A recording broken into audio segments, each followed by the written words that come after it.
Bismillahirrahmanirrahim. Assalamualaikum warahmatullahi wabarakatuh.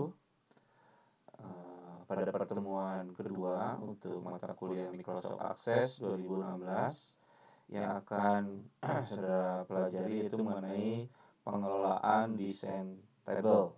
Ya, jadi pengelolaan desain tabel. Baik, untuk memulai sedikit dulu prolog.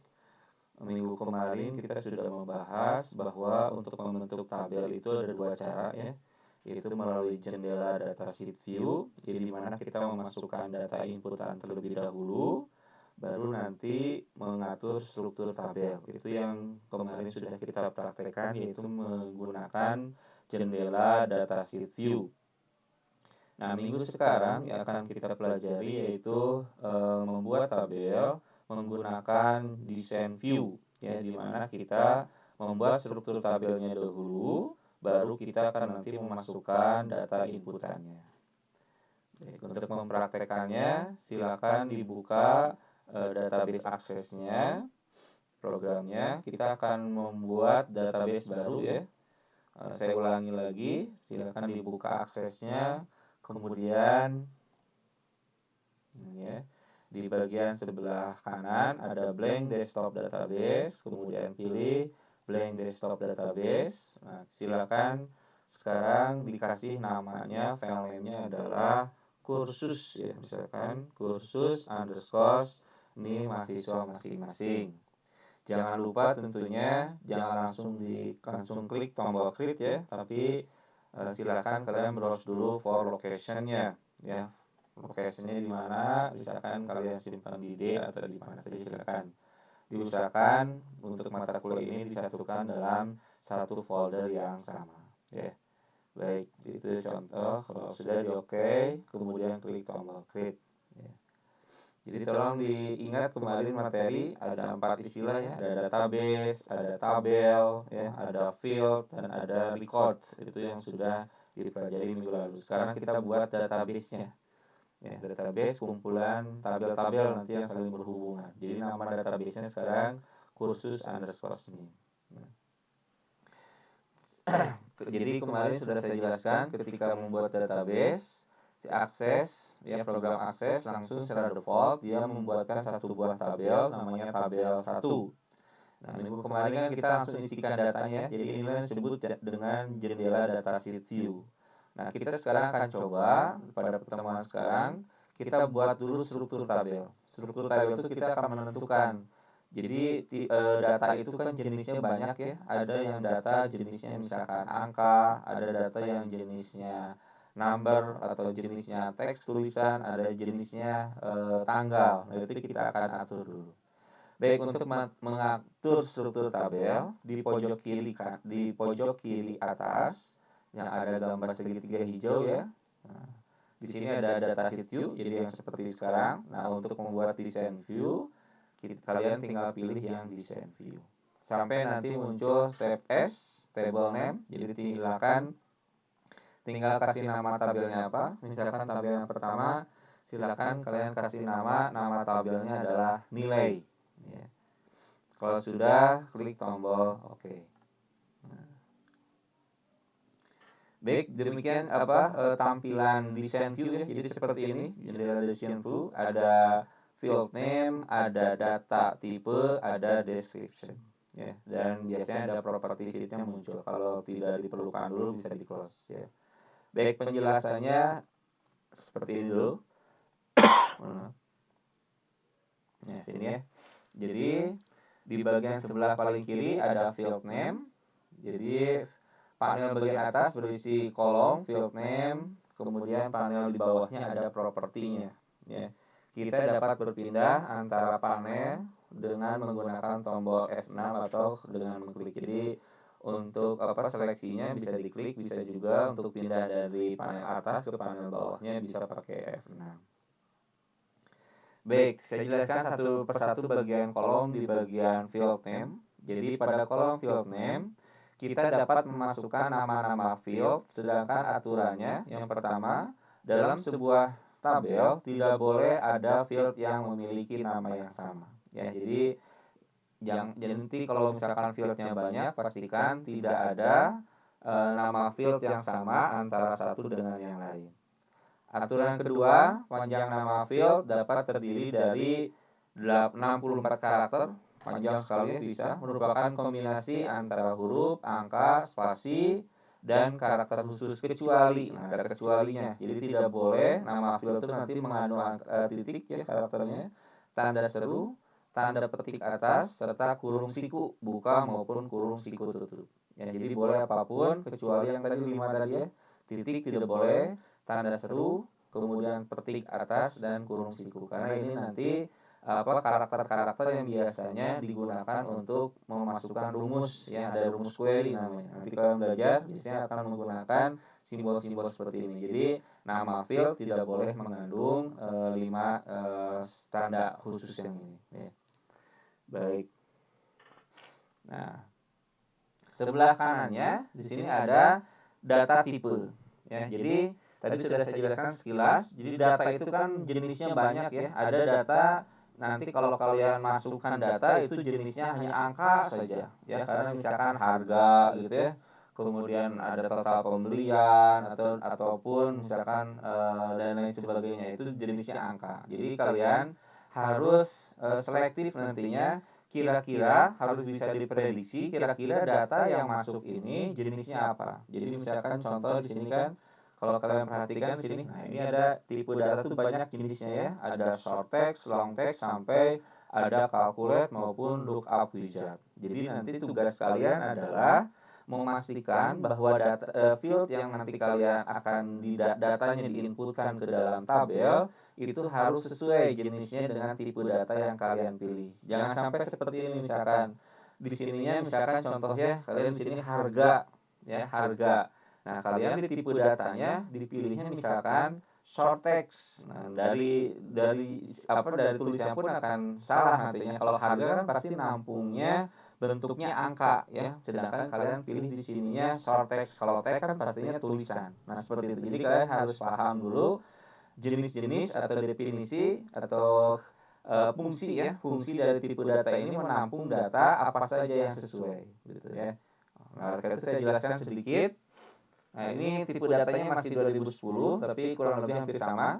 Kalau teks sekarang di versi 2016 dan 2019 short text ya disebutnya, menerima data teks sampai 255 karakter. Jadi short text di sini ini short text itu dia hanya bisa menampung tulisan berjenisnya teks. Ingat kalau teks itu kalau di Excel kemarin ada string ya, jadi dia bisa penggabungan antara tulisan maupun angka gitu ya, antara huruf dan angka bisa ditampung oleh teks.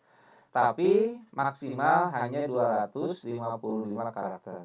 Ya, jadi kalau kalian menginputkan data jenisnya short text sedangkan datanya hampir misalkan 300, maka sejak dari karakter 256 itu tidak tersimpan di dalam field tersebut gitu ya. Memo, kalau 2010 memo, kalau 2016 jadinya bisa kita lihat di sini adalah long text. Ya, ini kalau long text ini sama seperti short text ya, tapi kapasitasnya lebih banyak.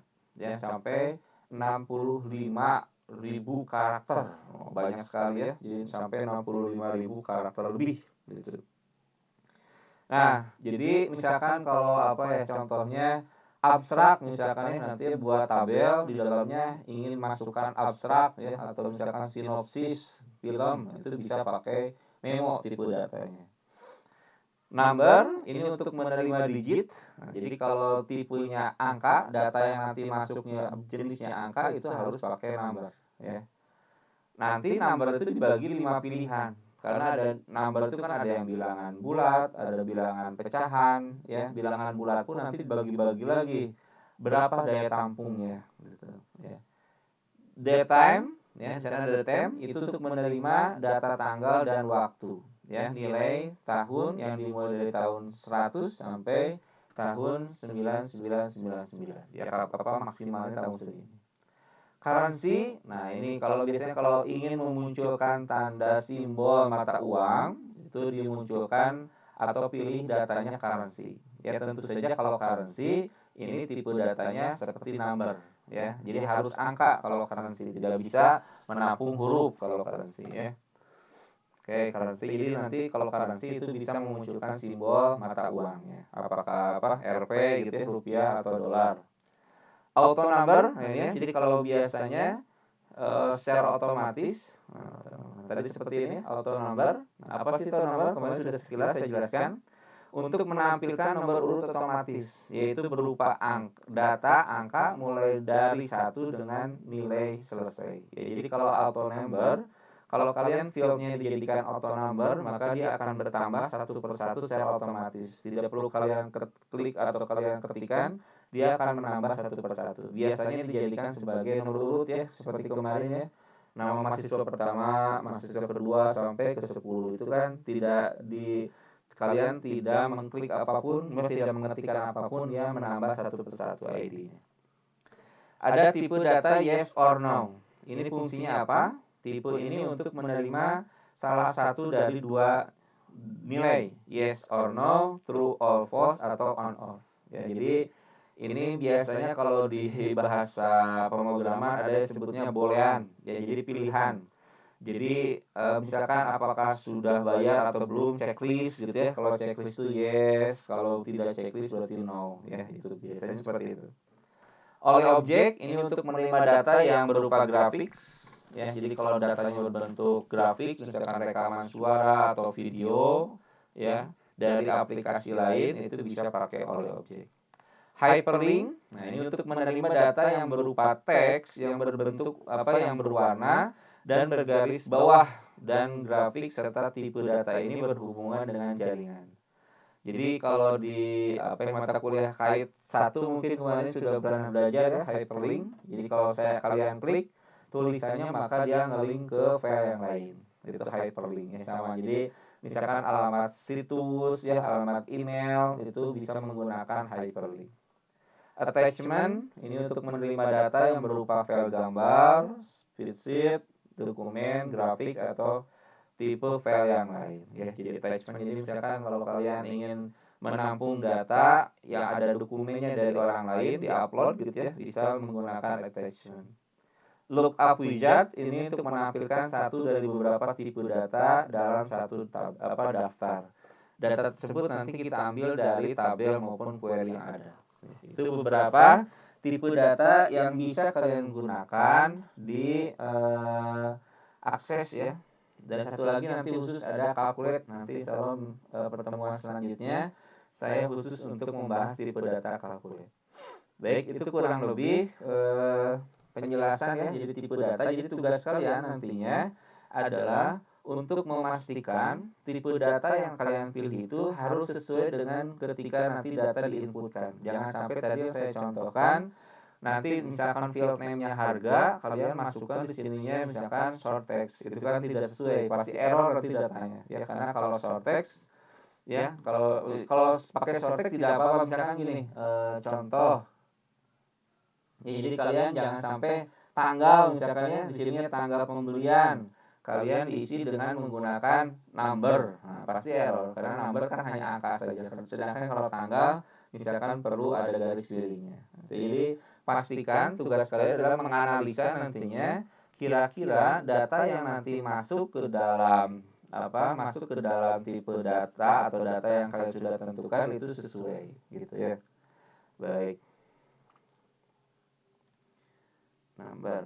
Oke, jadi untuk menambahkan data, silakan contoh ya, tinggal kalian ketikkan saja. Jadi langsung misalkan contoh, kalian ketikkan yang pertama di sini number, ya, number,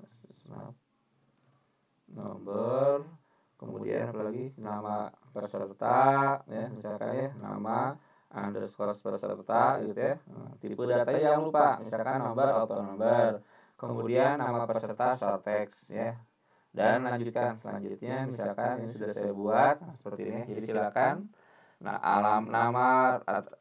jangan dulu ya. Jadi sesuaikan dulu saja dengan ini, nanti ditambahkan alamat short text, jenis kelamin short text, keterangan short text, predikat short text, tanggal tes, date or time. Silakan dibuat dulu misalkan seperti ini.